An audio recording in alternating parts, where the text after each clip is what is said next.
Algunas historias interesantes a menudo esconden detrás otras historias aún más intrigantes. En el video de hoy vamos a hablar del misterioso caso de Jonathan Luna. Jonathan Paul Luna, Joy para sus amigos, nació el día 21 de octubre del año 1965 en la ciudad de Nueva York, Estados Unidos. Su familia estaba compuesta por su padre, un filipino, su madre, afroamericana, y su hermano. Su padre trabajaba para mantenerlos y su madre se encargó de criarlo a él y a su hermano. Su familia no estaba bien económicamente. Vivían en un complejo de viviendas al sur del Bronx. Y entre tantas carencias, se esforzó para que su futuro no fuera igual. Así que estudió y en el año 1992 se recibió de la Facultad de Derecho de la Universidad de Carolina del Norte. En el año 1993 se casó y tuvo 2 hijos. Trabajó como abogado un tiempo en Washington D.C. en un bufete de abogados llamado Arnold & Porter, y luego, en el año 1994, empezó a trabajar en la Comisión Federal de Comercio. Allí trabajó hasta el año 1997, cuando comenzó a trabajar como fiscal en el distrito de Brooklyn, y su siguiente trabajo fue como fiscal federal adjunto en Baltimore, algo que siempre había querido. La carrera de Jonathan no iba más que en ascenso. Parecía que todo su esfuerzo había valido la pena. Los que lo conocían decían que era una persona muy agradable, que siempre recordaba detalles de las personas y solía preguntar por sus familias. Incluso enviaba tarjetas navideñas a ex compañeros de trabajo. Con su familia también era muy atento y protector. A sus padres los ayudó a comprar una casa pagando parte de ella. Jonathan había trabajado en casos de crímenes muy graves, y sus colegas creían que era un fiscal muy estricto con el cumplimiento de las normas y las leyes.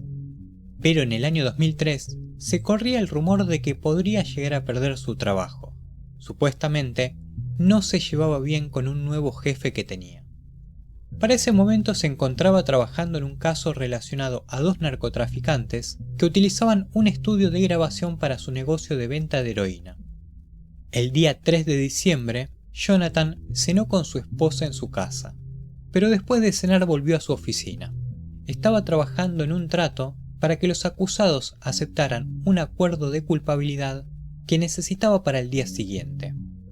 Esa noche había llamado a los abogados de la defensa, pero solo se pudo comunicar con uno solo.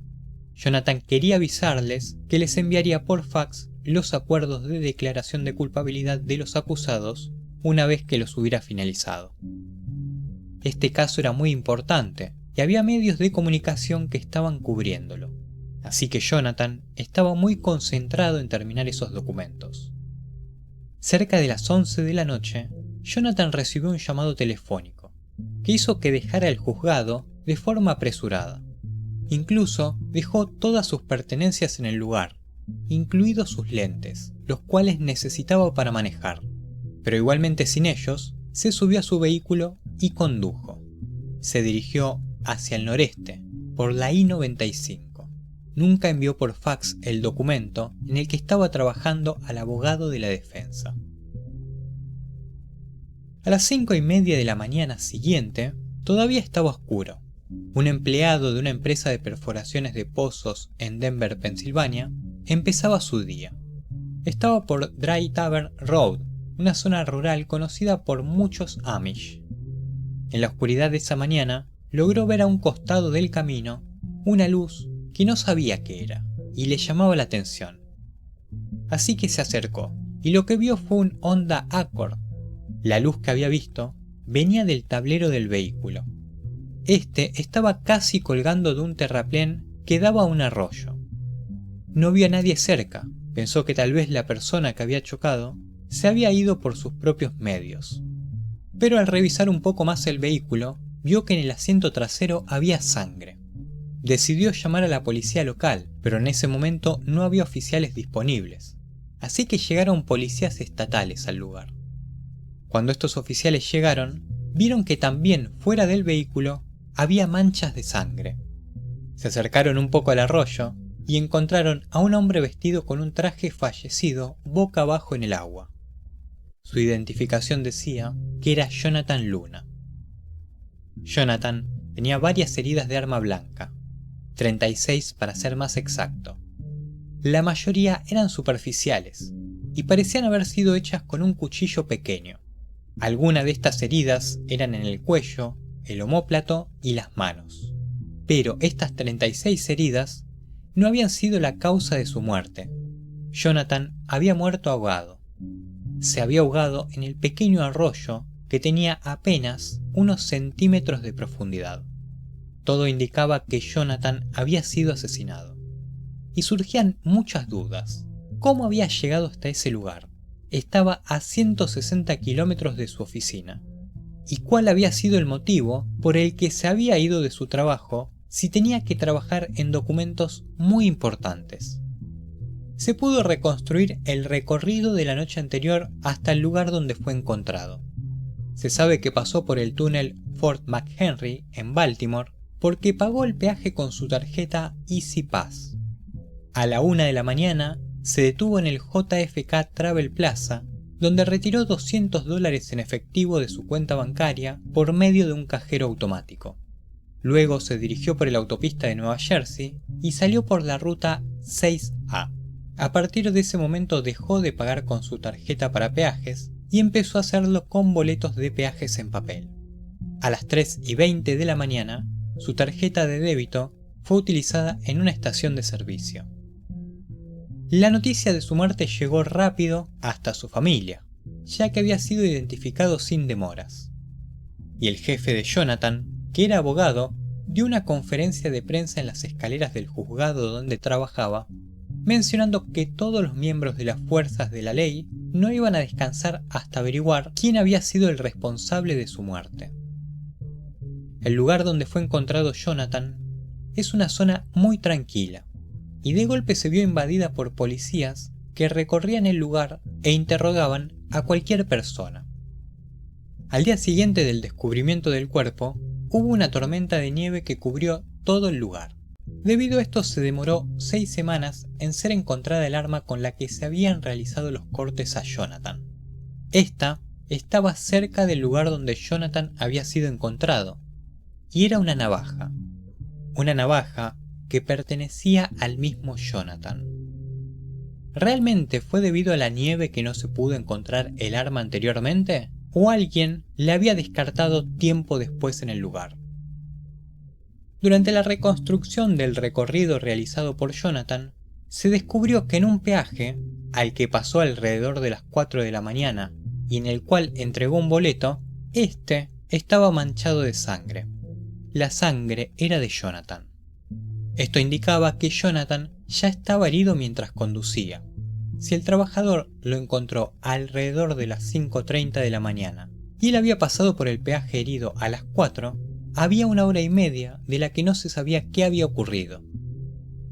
¿Quién podría haber querido quitarle la vida a Jonathan?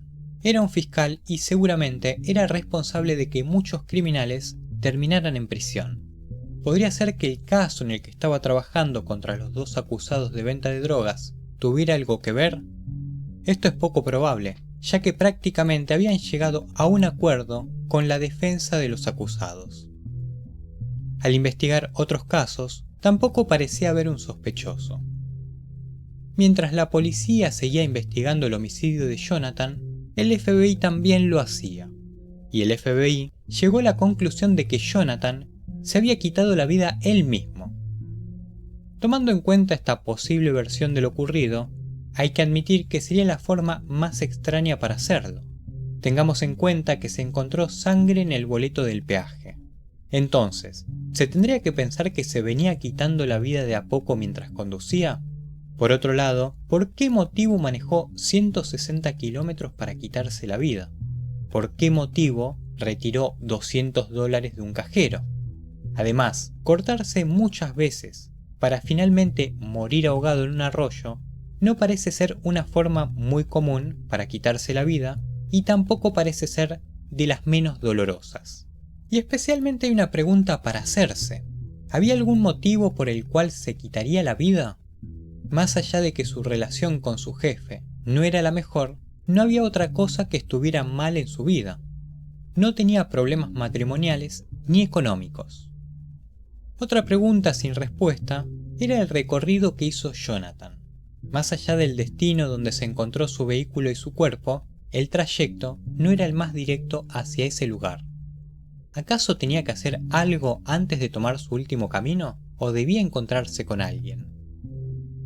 Es importante mencionar que, aunque el FBI presionaba para cerrar el caso como un suicidio y aseguraba que Jonathan había estado solo durante todo el recorrido desde que de forma apresurada dejó su trabajo, se había encontrado evidencia que indicaba lo contrario. Por ejemplo, se descubrió un segundo tipo de sangre en el lugar donde fue encontrado Jonathan, además de una huella dactilar parcial que no pertenecía a él. Posteriormente a su muerte se descubrió un perfil de Jonathan Luna en una página de internet en el que buscaba tener una aventura con una mujer, a pesar de estar casado. Este perfil databa del año 1996. ¿Pero era un perfil realmente auténtico? Además se reveló que en un caso del año 2001, donde una de las pruebas era dinero robado que estaba bajo la custodia de Jonathan y varias otras personas, este dinero había desaparecido. Y Jonathan fue uno de los sospechosos. ¿Es posible que Jonathan hubiese robado ese dinero, que eran $36.000? ¿Acaso alguien que siempre se distinguió por su trabajo y esfuerzo, se arriesgaría a perder todo por esa cantidad? Muchos creen que estos descubrimientos, posteriores a su muerte, están destinados a desprestigiar a Jonathan. ¿Pero cuál sería el motivo? Extrañamente, el caso sigue siendo investigado, y por esta razón, muchos de los informes no son públicos. Esto aumenta el misterio. Si están tan seguros de que Jonathan se suicidó, ¿por qué no han cerrado el caso?